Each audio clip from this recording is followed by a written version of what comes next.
Can you hear me?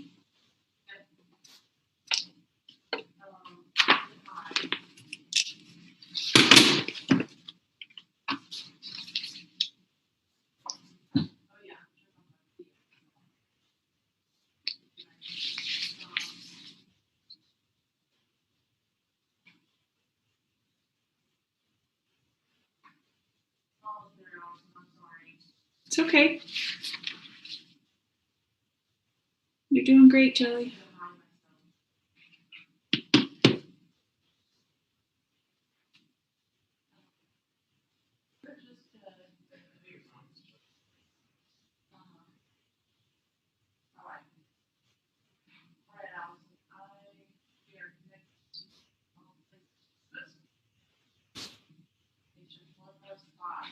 Will you do a countdown just so I know? Yeah, I want to make sure we're on the violins channel. We are. All right, I'm going to transition to you. 5, 4, 3, 2, 1. Welcome to Midsummer's Music 30th Season Reimagined. My name is Allyson Fleck, and I'm Executive Director of Midsummer's Music. On behalf of the board, the staff, and the musicians, we are pleased that you are joining us for Midsummer's Music 30th Season. This summer, we will present 6 programs. We'll do this several times each week, and all streamed events are free. And we are thankful to our sponsors and donors for making this all possible. For the complete schedule, please visit our website and our Facebook page. I'd like to share with you just a little bit about Midsummer's Music and who we are. Midsummer's Music was co-founded by Jim and Jean Birkenstock, longtime Door County residents and principal orchestral players with the Lyric Opera in Chicago. In 1991, Midsummer's Music performed 3 of its first 5 concerts at Door County's annual Fearball Festival, celebrating the area's strong Scandinavian heritage and summer solstice, when the daylight is so prolonged in contrast to the long winter nights. The Birkenstocks were inspired to create something that embodied this joyous spirit and to spread it beyond the solstice for the entire year. Rather than celebrating a specific date, Midsummer's Music celebrates the spirit of the solstice celebration with fine music, food, and friendship in stunningly beautiful locations. Midsummer's Music has musicians who are world-class artists.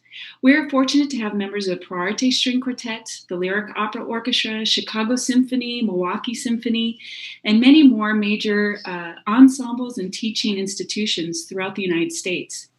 Midsummer's Music continues its partnerships with local arts organizations, including the Woodwalk Art Gallery right on Door County. This is where we feature collaborations with visual artists and noted area poets who create original pieces based on works of music. The Midsummer's Music Quartet in Residence, the Griffin String Quartet, was founded in 2018 and partnered with the Fine Arts Institute at East High, St. Norbert College in De Pere, and they present educational and outreach programs throughout the calendar year. I'm pleased to pass along to you greetings and welcome from Jim Birkenstock, who is the artistic director. Jim states, this was to be a year of Beethoven in his 250th birthday celebration. Fortunately, his birthday's in December, so the concerts that we had planned for 2021, we're going to celebrate them all year long, meaning the program that we had for 2020, we'll bring back in 2021. For this summer, though, we turn instead to a new set of programs, which are highly diverse and inclusive, and feature 5 female composers, 4 composers of color, and a wide range of nationalities. We would like to thank Norman Gilliland for hosting today's program, WPR and Door County Daily News for their support, Ride on Door County and Woodwalk Art Gallery for their collaboration, and the Violin Channel for this promotion. Please visit our website and learn about our various programs, including the 30th Anniversary Gala on 10/10/20, October 10th of this year. Today, in this program, you're going to hear Norman Gilliland, who will start off our concert. Then you'll hear works by Haydn and Vidor, a poem presented by Nancy Rafal, a Tchaikovsky quartet, and finally, a special guest, Have to wait and see who that's going to be to entertain live question and answers. So if you have questions, please comment on our Facebook page or email us at midsummersmusic@gmail.com, and we'll be happy to take them following the program. We hope you enjoy this program entitled Restless Passion. See you at the end.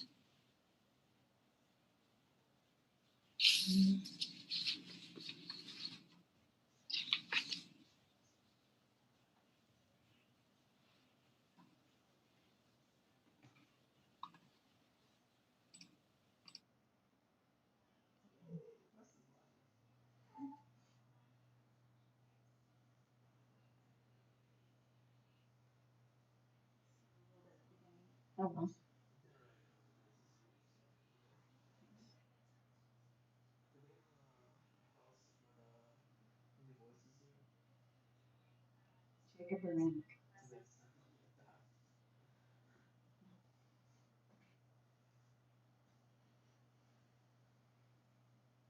I was hoping we'd get another radio personality, but people got anxious, which I understand.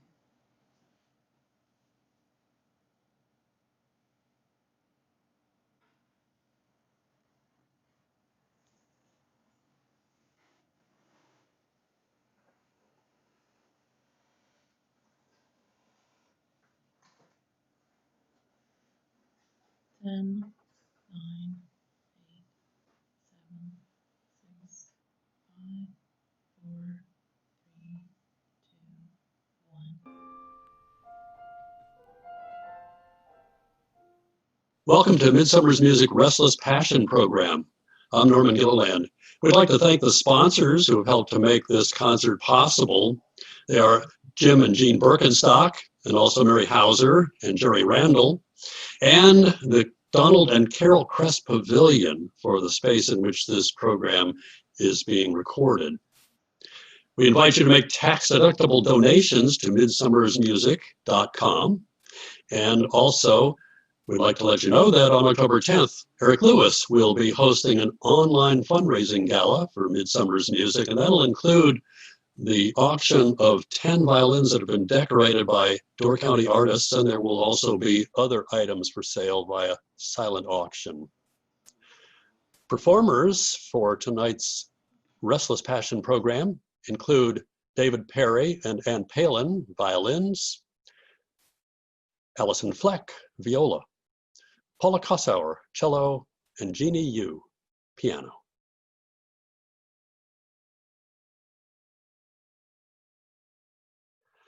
Franz Joseph Haydn wrote 45 piano trios altogether from the 1760s till 1799. The last 20 or so, the ones he wrote from the 1780s onward, are considered by pianist Charles Rosen, along with the piano concertos of Mozart, to be simply the most brilliant music written before Beethoven, the most brilliant work for piano. We get into a controversy now with these trios, these later trios of Haydn. Are they trios for piano with violin and cello in subsidiary roles, or are they trios for 3 equally voiced instruments? The first argument has it that the violin is simply doubling up the melody line with the piano, and the cello is doubling up the bass line from time to time, with the piano being the real virtuoso. In any event, the keyboard was rapidly developing in those years of the late 18th century. It was capable of more nuance and certainly more emotion, and Haydn was exploiting that new keyboard when he wrote these piano trios. He was also becoming very adventuresome harmonically. You'll find these trios ranging into distant and unexpected keys. They must have been cutting edge for Haydn's performers and audiences alike, but they loved them, these piano trios of the 1780s and 90s. The one from 1795, the one we're going to be hearing, sometimes called the Gypsy piano trio of Haydn, is right up there with the best of them. This is one of the works that was performed in London during Haydn's 2 very successful sojourns in the English capital. He was the equivalent of a rock star there. The English could not get enough of Haydn and his music during those years. He was invited, Haydn was, to give piano lessons, keyboard lessons, to a 40-year-old widow by the name of Rebecca Schroeder. She had some years earlier married her piano teacher, and he had died at a relatively early age. And now she was asking Haydn to give her lessons. He did, and she fell in love with him too. He said some years later that he would have married her if he had been available, which a couple of times over he was not, but they did correspond warmly over the course of 20 or more letters in those late years of the 1790s. This piano trio is distinctive with its final movement being a gypsy-style rondo, and it may be reminiscent to you of Leroy Anderson's The Typewriter, if you're familiar with that much later novelty item. We'll be hearing it in a performance that features David Perry, violin, Paula Kosower, cello, and Jeannie Yu, piano. This is the piano trio number 39 in G, the Gypsy piano trio by Haydn.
Well, having gotten into the love life of Haydn toward the end of our discussion of his Gypsy piano trio, we will touch upon that very subject at the get-go from the life of Charles-Marie Widor.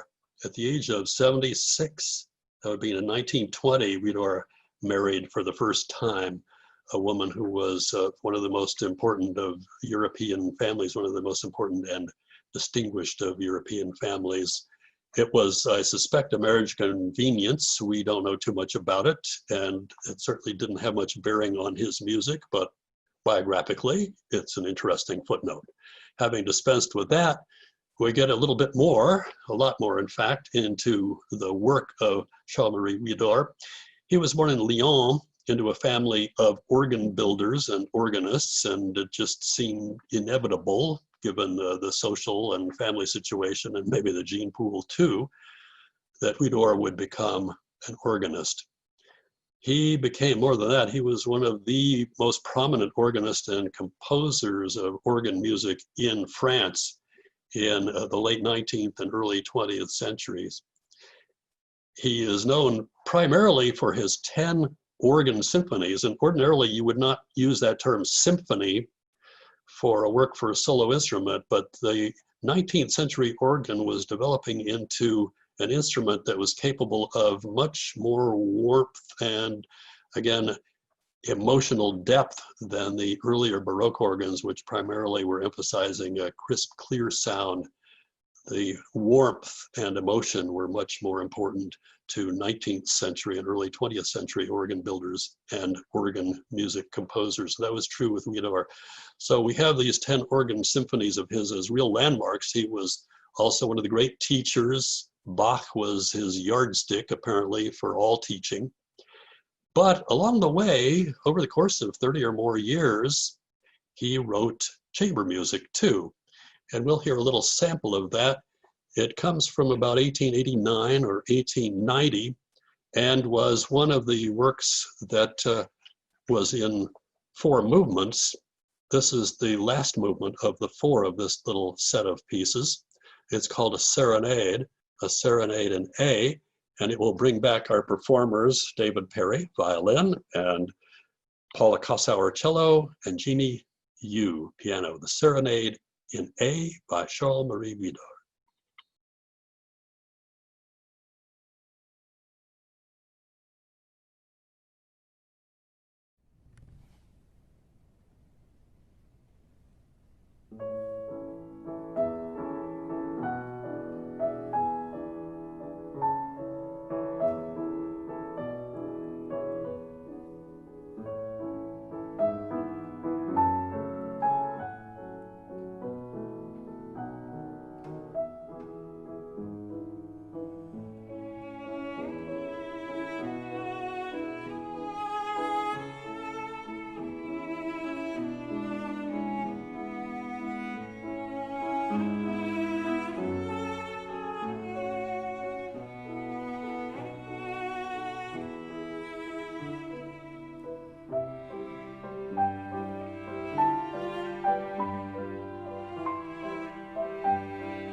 Hello, I'm Jared Santek, Artistic Director at Right On Dark County. We're very happy to be able to continue our collaboration with Midsummer's Music by presenting poetry at your concerts. Today, we are very happy to have with us Nancy Raffel, who's been very active in the local poetry community and currently serves as Door County's Poet Laureate. Please welcome Nancy Raffel. Thank you, Jared. Yes, this poem is called This Is. This is not the poem I intended to write. That poem was full of hope, joy, love. That poem extolled nature, friendship, music. That poem would have praised Midsummer's Music for its string of 30 pearls and would have contemplated what would Beethoven do for his 250th birthday. But the arrow of time turns tomorrow into today, into yesterday, and the world has vastly changed. An unseen force has brought the planet to a halt, a great pause, a time to breathe deeply, to think deeply, a time for reflection and resolve. We cannot return to what was. The arrow of time travels only toward tomorrow. We can build a world anew, a world without prejudice and hatred, without avarice, without rape of the earth. We can each walk forward with less baggage, throwing things to the flood, going beyond ourselves, knowing that mystery is the heart of life. So I wish for you to find the preciousness of each moment. Keep hope in your heart, joy in your music, and love in your actions. And I hope that you will create friendship with all humanity, music in all nature, compassion in all your thoughts and deeds. Thank you.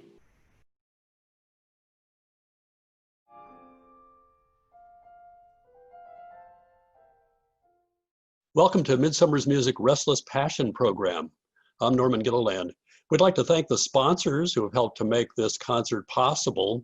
They are Jim and Jean Birkenstock, and also Mary Hauser and Jerry Randall, and the Donald and Carol Crest Pavilion for the space in which this program is being recorded. We invite you to make tax-deductible donations to midsummersmusic.com.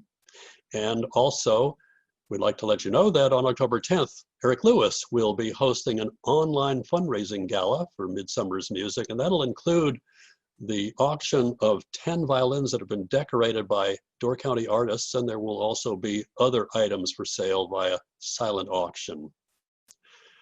Performers for tonight's Restless Passion program include David Perry and Ann Palen, violins, Allyson Fleck, viola, Paula Kosower, cello, and Jeannie Yu, piano.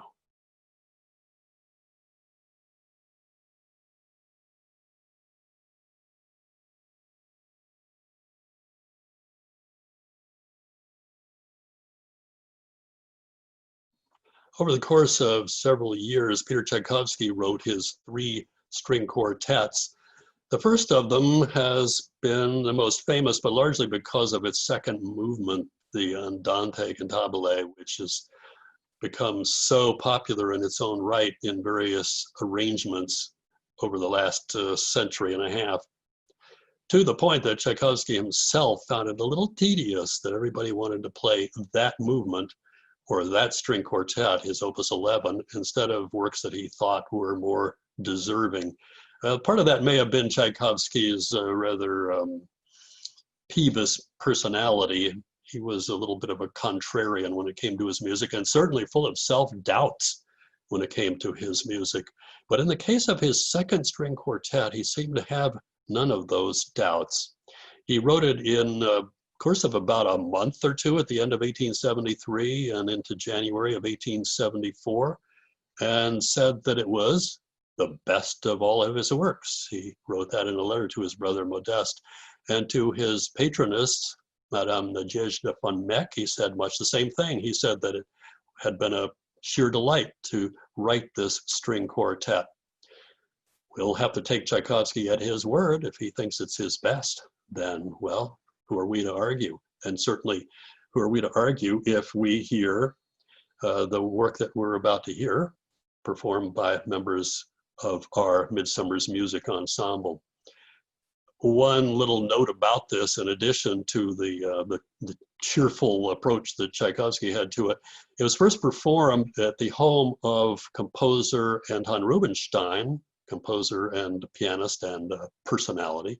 Rubinstein said it didn't sound like chamber music to him, and he found it perplexing, but the performers on that occasion and the audience found it delightful. Violinist Leopold Auer said it had the force of Beethoven. And so it will be in this performance that features David Perry and Ann Palen, violins, Allyson Fleck, viola, and cellist Paula Kosower. This is the String Quartet number 2 in F by Tchaikovsky.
the masks and we're being very careful. So I'm grateful. We're all grateful that we get to make music again. So. Yeah, and talking about rehearsals, I know with the last program, you had a number of rehearsals with the Tchaikovsky, and watching David, Paula, and Jeannie rehearse the trios. But looking ahead, what are the rehearsals like? How many are you doing? How much with the recording session? Right. So for each program, and it does depend on the specific program, but most programs we're rehearsing about 3 to 4 times on each piece. And each time we rehearse, it's about a minimum of 2 hours. And so we get together and we do the pieces that were assigned and we work on those. And of course, we have our private at-home practice time, which we have to do in order to get ready for that.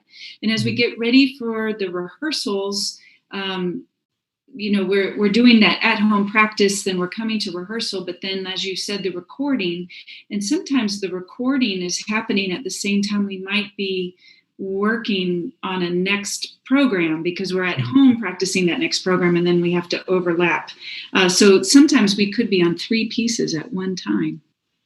So what does that at-home practice look like for you as a musician and trying to build in that practice with your other life activities with kids, working and running a organization like Midsummer's? Well, I find that there are times where I bank up on sleep. This is not that time. What I'm banking up on is energy. And so I get up really, really early and I do my practice and some of my office work first thing. And then it's been my goal to run every day, which I am. And then to get started in the office, move on to rehearsal and come back to the office and get things done. You know this because I see you at the beginning and the end of each day too. But yeah, we do a lot, right? To get these concerts up and running. It's a lot of work. It's a lot of work, but really a lot of it comes from you, the musicians, between practicing. And I know one thing that I do that I find helpful when preparing to rehearse chamber ensemble at school or in the public, I tend to put in some score study. Is there anything that you do with score studying, marking up parts? I hope Lee Ann is listening to you right now. And if she's not, you send this video to her. She's going to be like, yay. Well, yeah, that's exactly it. We have to make sure that we get our study in on the pieces, and score study, as you said, is the most essential. So a lot of these pieces are unknown to us. I'm thinking more of the programs coming up. And when they're unknown, you really have to get in that score. You've got to see what the other parts are. You've got to see what they're doing. Recordings when they're available. And some of the pieces we're playing this summer don't even have recordings or scores. So we work really hard to make sure that we know what our part is, but how it relates to everybody else's. And I would say that because chamber music doesn't have a conductor, it makes it even more interesting because we need to know that score a little bit better. As an orchestral musician, we should study the score, but we can rely on the conductor to give his or her interpretation on the music. But as a chamber musician, we really come in having to know that aspect ourselves. Yeah. Now, you've had a wide range of roles through your master's, your doctorate, playing in Madison, Atlanta, Colorado. What is your favorite venue out there?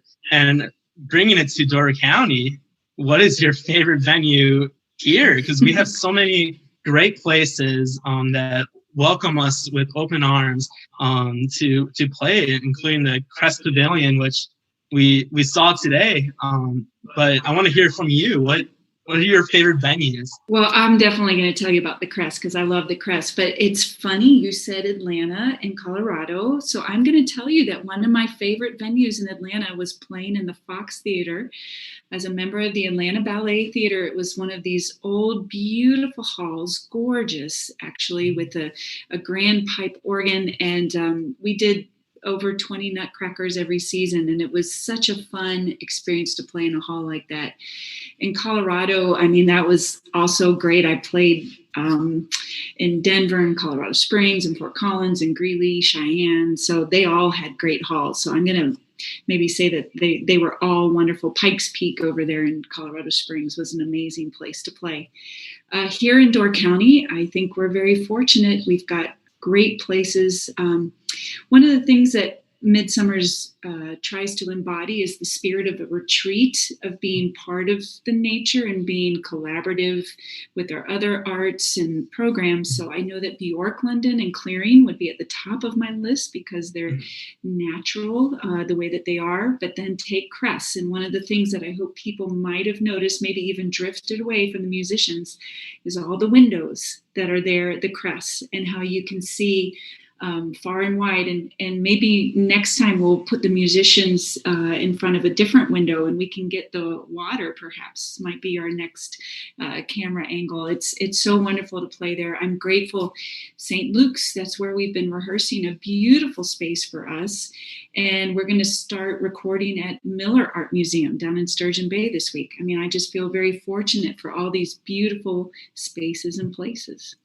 Yeah, we have a lot of beautiful venues and spaces that we get to collaborate with, and it's always a joy getting to meet with them, and also our wonderful patrons and that help us out throughout the season, especially Peter Nelson, who tunes our pianos. It's always nice speaking with them and interacting and working with them.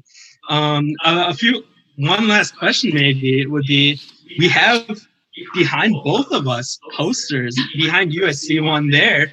And I know beginning of the live stream, we heard about the virtual gala that we're going to be hosting. Can you tell us a little bit about the poster behind you and maybe the violin that I have on my screen? Okay, that's great. That's awesome. And Noah, as office assistant again, I have to say thank you for putting up my poster because you've been so helpful to me. Behind me, this poster is a piece of music, and it's probably a little too hard to see, but I'll just tell you it's Jacob Baranek, our composer in residence, and he wrote a piano trio. This is his fourth summer. It's his piano trio number 1, which he's calling Midsummer. And around it, we have pictures of the musicians, and this will be one of our gala auction items. It was very popular last summer to auction off our finale, our piece. We did a Mendelssohn octet and had the musicians sign it all, and that's what's going to happen again this summer, is they'll all sign it. So this won't be on my wall for very long, and I hope it's going at a very good price. And then speaking of that, behind you, I see Eric Lewis's violin, which is on its way to a gallery, but before it goes, it's kind of nice to show off. It just came to the office the other day. Eric Lewis is going to be our MC host for our 10-10-20 gala, and he decorated this violin, and it's so beautiful and colorful. And so he's a musician, but he's also an artist. And so this one will go quick and fast too, I know it. So for people who are interested about the gala, they should go to the website and check out the information. We have a page dedicated to the violins. Yeah, and here I brought the violin up a little closer to the camera so we can look at the detail on these. This is just one of the, I believe it's 10 that we have. 10 violins all together. Yeah, and this one's beautiful. It has the flowers, everything is painted on it, including the back. It's such a beautiful violin. I know I've been taking pictures of them, and we were actually featured in the Post this past week, the Peninsula Post. I have an article hanging up here. Awesome. I don't know if you have anything you can say about that, Allyson. Well, that was a really great experience for me because the intern with the Peninsula Pulse, her name is Maddie, and we spoke about the 10 violins. And of course, you know, because you're the cameraman, you went around to the galleries and you got some great pictures. And at each gallery that these violins are showcased at, there's a little card to acknowledge. You even have that one next to Eric's, I see. So we've got 10 violin artists who have decorated these violins, and we're going to start the bidding prices at $500. And that gala, which is on October 10th, will have a little bit of a pre-bidding attraction. So stay tuned. We'll keep you posted. We'll make sure people know a little bit more. But 10 incredible artists, and we're so grateful to have their collaboration. And 50% of the proceeds will go to the artist, and 50% will go to Midsummer's music. And just to reiterate, we can see those violins on our website. You've just find the violins, the 30th anniversary tab, and just take a look. They're beautiful, and some of them have. And so I'm not seeing any questions on our Facebook. So unless you have any questions for me, Allyson. I think, are you having a good day? Yeah, it's a great day. It's sunny here in Door County, so who knows? Maybe go for a hike after this. Hey, sounds like a good plan. All right, So, thank you, Noah. Yeah, bye, Allyson. Okay, take care.